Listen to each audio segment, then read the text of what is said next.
Good evening from the Pacific Northwest and welcome to the James and Randall Show. I'm Randall, and on the line with me, as always, my colleague and good friend via phone from the great state of Oklahoma, James. James, what are we going to discuss tonight? Hey Randall, it's good to be back with you. Tonight we're going to continue on the subject that we left off with last week, the Amityville murders, and this week we're going to discuss the haunting side of this story. Our last episode we talked about the murder side of this story, and I really want to get into the Lutz family and after the murders and the haunting that took place at that house. Well, that sounds really good to me. I'll tell you, we went through a lot last week, which laid the foundation for this haunting at 112 Ocean Avenue, which everybody knows now, and it relates to the Amityville horror story.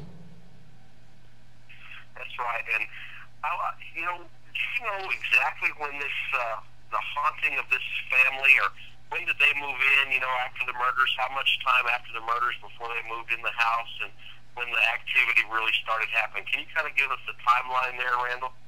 Well, I sure can, James. The Lutzes actually started moving their stuff in December 18th of 1975.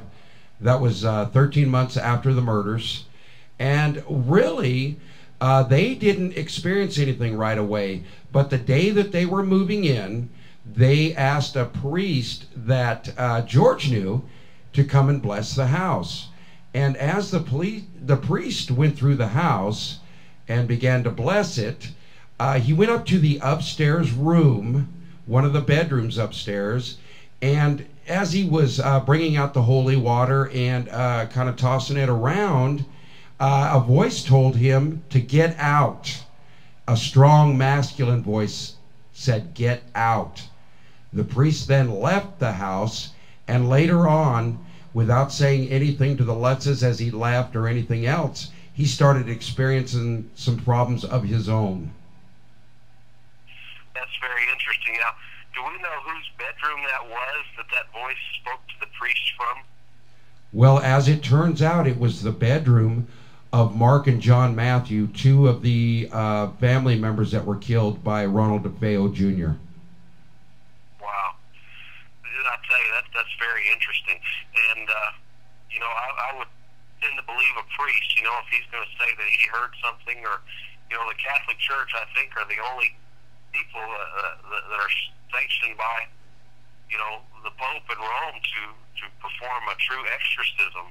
So, they can do the blessings, of course, just like any other preacher or spiritual person. But, if he said he heard something, I tend to believe that. Well, I believe it too, and how ironic when the priest tried to report it later on, which we'll also get into this again later on, but when he tried to report it, there was nothing from the Catholic Church that said he was even there.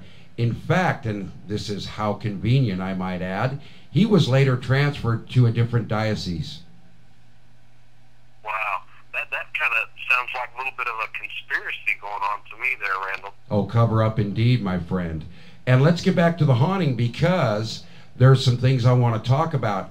After that, shortly thereafter, the Lutzes moved in a couple days, maybe a week after, that is when they started experiencing things that were just beyond normal.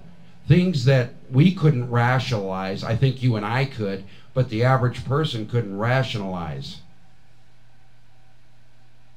Well, what kind of things that are you talking about? Kind of give me a few examples. Give the listeners a few examples. Well, a few examples are Kathy Lutz began to experience embracing, like she was being hugged, but in a very gentle, loving way. And then there would be nights she would lay in bed, and red welts would form on her neck and her body. And George, he would wake up every morning around 3:15. Incidentally, 3:15, around that time is when the murders occurred. Well, and also 3 o'clock, from our experiences, and what a lot of demonologists and paranormal investigators will say is one of the most active times for hauntings is around 3 a.m. in the morning. Yeah, that's very strange and unusual, but it really ties in here for the fact that George began having problems And psychologically, they didn't feel like, George and Kathy didn't even feel like they were living in the same house together.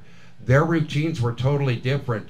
George would be up late, and Kathy would go to sleep fairly early.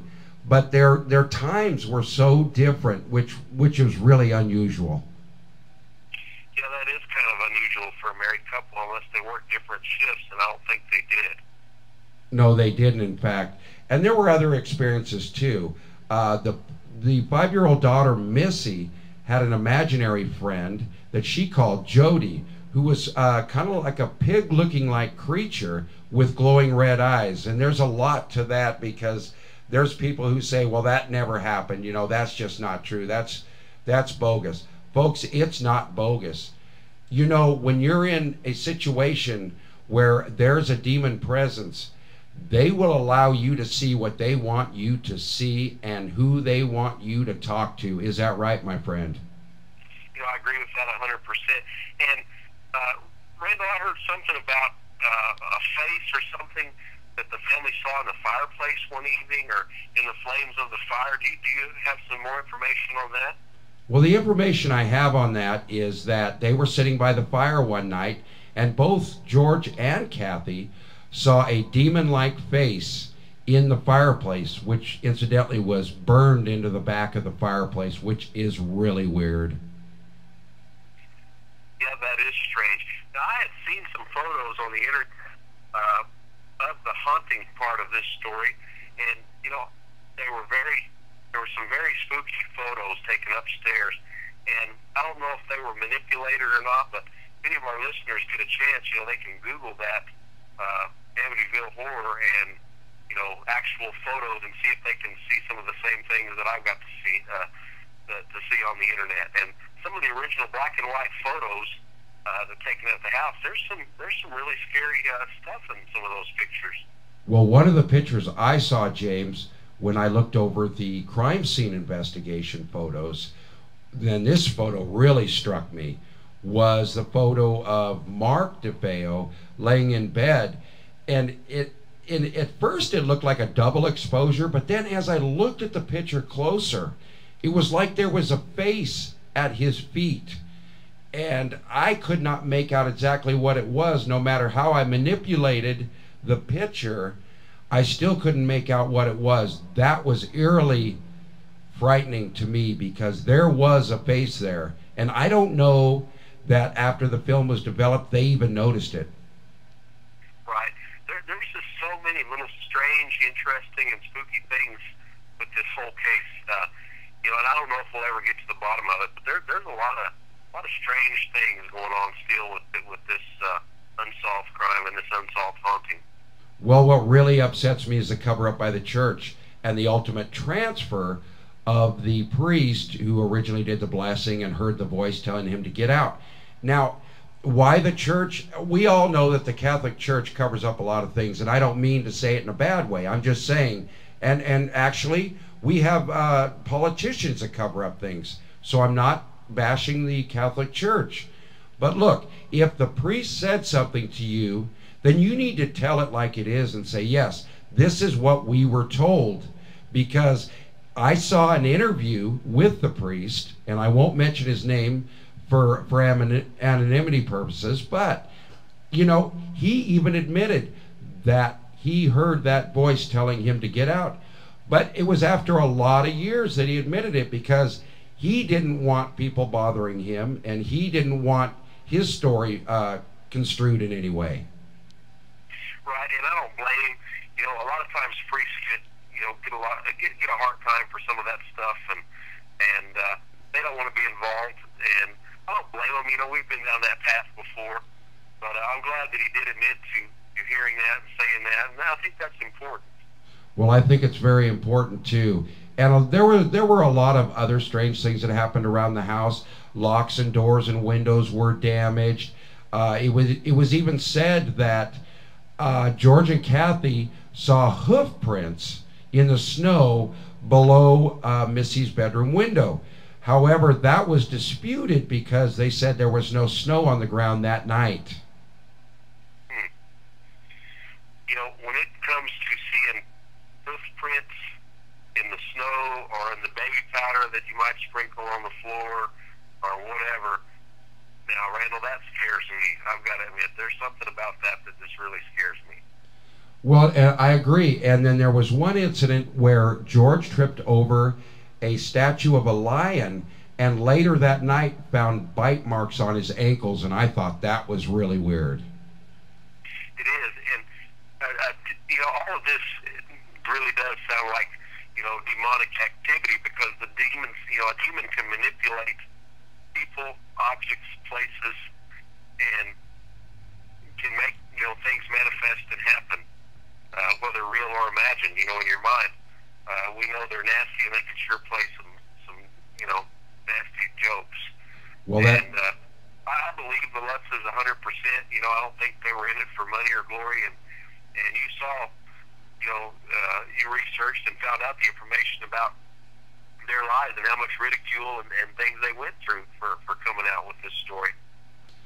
Well, I'll tell you, you're right, James, and I'm sure from their graves they cry out for justice on this deal because of the fact that they were ridiculed so bad, and they were actually called liars, and that they wanted to make money off of this. Really, they wanted that house. That house was their dream home.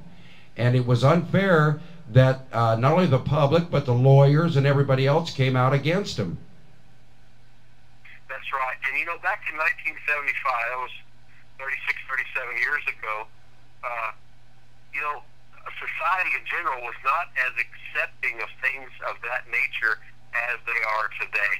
And I think if this story would have taken place just a few years ago, it would be a totally different, it would have, you know, been seen totally different way, Randall. I agree. And one thing before we close out this segment is this really got right to the heart of what you and I believe in. The last night that the Lutzes were in the house, they were asked to talk about that night, but they described it as too frightening to talk about, and they actually took that night with them to their graves. You know, and no telling what happened, and I just so feel for that family and what they went through. But folks, if you got any questions for us, Randall's going to give you our email. We appreciate you listening to our show. And next week we've got something new and exciting coming your way. We hope you tune in for that on Monday night. Randall, give the listeners our email address in case they have a question or want to make a comment. I sure will, James, and I'll tell you, our email address, if you wish to contact us or want to be a part of the show, is jamesrandalltalk@gmail.com. That's jamesrandalltalk@gmail.com.